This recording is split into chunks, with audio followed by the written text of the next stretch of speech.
Hola chicos, ¿cómo están? Voy a explicar lo de las transparencias. Antes de que veamos el problemita de combustión, vamos a ver qué significa una combustión. La combustión es una reacción donde representa una quema de un compuesto orgánico formado por carbono, hidrógeno y o oxígeno. Ya vamos a ver la química orgánica más adelante, en presencia del oxígeno del aire.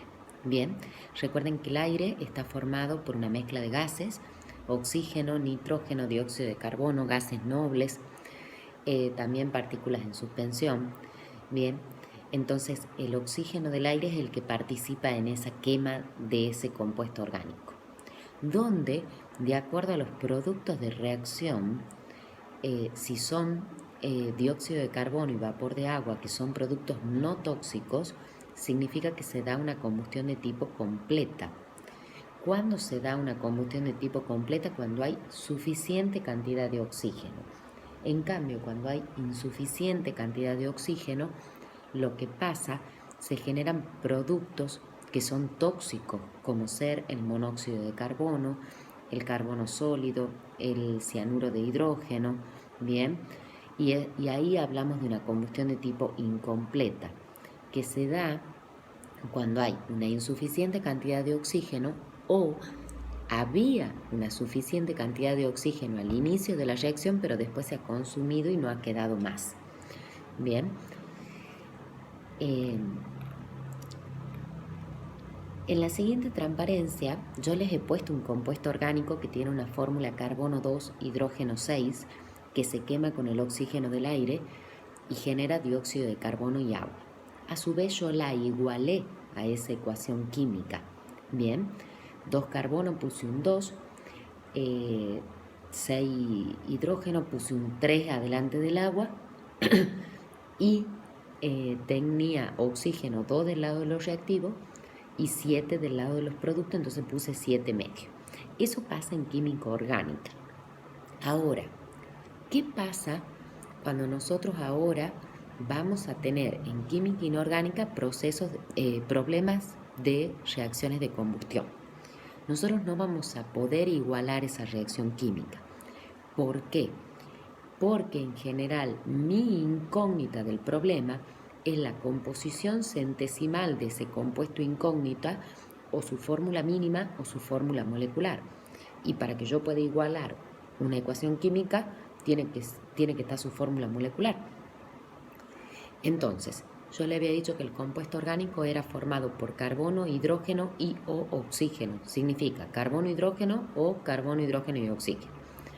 En la primera yo les puse cuando está formado por los 3 elementos. O sea, si a mí me dice el enunciado, el compuesto orgánico, el antibiótico, la hormona, la plin, plin, plin, plin, está formada por carbono, hidrógeno y oxígeno, significa que yo tengo esos 3 elementos. Y los subíndices de esos 3 elementos no los sé. Bien, entonces yo voy a tener, por eso puse X, Y y Z, más el oxígeno, que se genera dióxido de carbono y agua. Así lo van a plantear. Bien, en el caso que me diga que el compuesto, la muestra de partida, contiene solamente carbono e hidrógeno, pongo carbono e hidrógeno más oxígeno, que se genera dióxido de carbono y agua.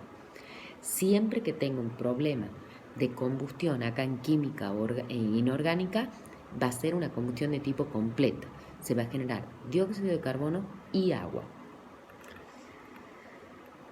Bueno, entonces, acá vamos a seguir como los tips a considerar debido a que yo puse una reacción de combustión de un problema hipotético que les van a dar, en donde el compuesto orgánico reacciona con el oxígeno, me forma dióxido de carbono y agua.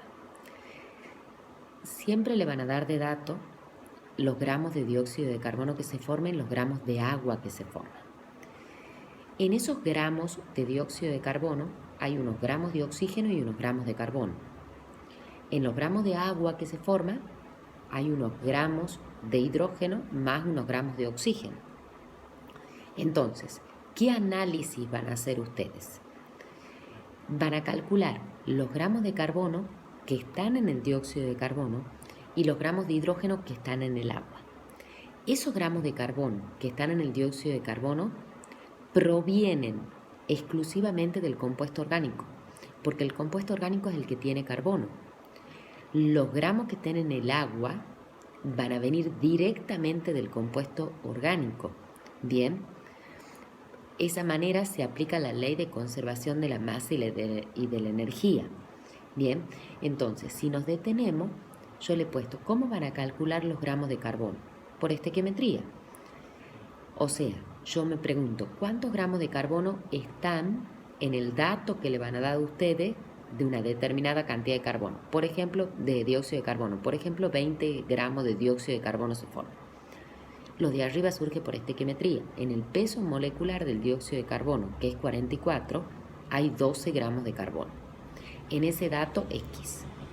Esos gramos calculados de carbono son los gramos de carbono que contiene la muestra de mi problema.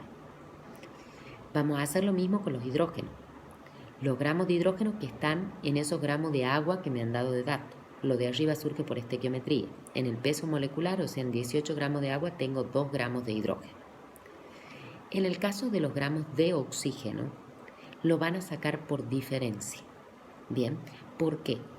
Porque en este caso ese compuesto tiene oxígeno, pero a su vez también está el oxígeno del aire.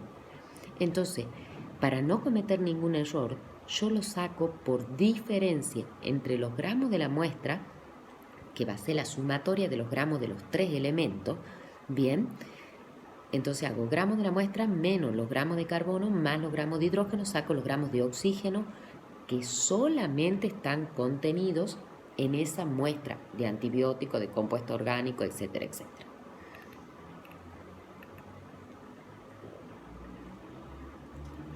Bueno, hemos dicho que se puede calcular el porcentaje de cada uno de los elementos. Teniendo los gramos de cada uno de los elementos, saco la composición centesimal. O sea, cuántos gramos de carbono tengo en 100 gramos de muestra y cuántos gramos de hidrógeno tengo en 100 gramos de muestra. Directamente el de oxígeno lo saco por diferencia. Directamente el paso anterior de los gramos de oxígeno ni siquiera lo puedo hacer porque a mí lo que me interesa en general es la composición centesimal. ¿Para qué? Para poder hacer fórmula mínima y molecular. Porque partiendo de esos porcentajes de carbono, de hidrógeno y de oxígeno, sigo la receta de cocina o los tips de fórmula mínima y molecular, dividiendo en el peso atómico de cada uno de los elementos, veo el resultado más chico, vuelvo a dividir todo, bla, bla, bla, bla. Bien, tengo los resultados, saco fórmula mínima, por ahí me puede pedir la fórmula molecular, saco el factor, multiplico ese factor por los subíndices de la fórmula mínima y ahí se terminó el problema.